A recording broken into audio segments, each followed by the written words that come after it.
আসসালামু আলাইকুম সবাই। মোল্লা বস্তিটা দেখেন, যে বস্তি আগে ছিল, এটাই ছিল আগে সেই মোল্লা বস্তি। আপনারা সবাই দেখেন,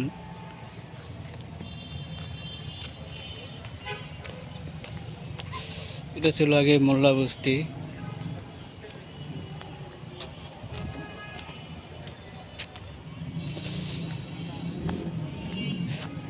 এটা ছিল আগে ইলিয়াস মোল্লার বস্তি। আপনারা সবাই দেখেন, এই বস্তি এখন ভেঙে চুরে জঙ্গল জঙ্গল হতে তৈরি হয়েছে। গাছ গাছ সব ভরে গেছে, সব ঘাস আর ঘাস।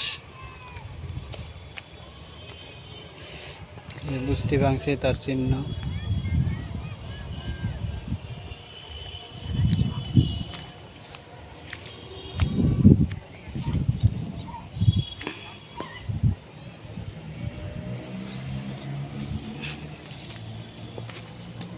দেখুন আপনারা,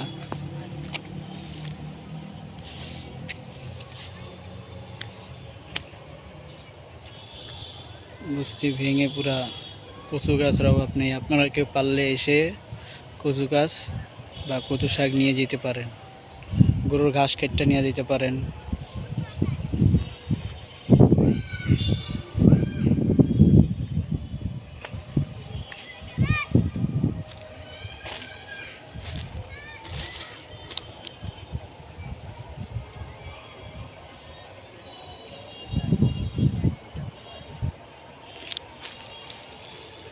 দেখেন এই বস্তি ভেঙে কি করে ফেলেছে।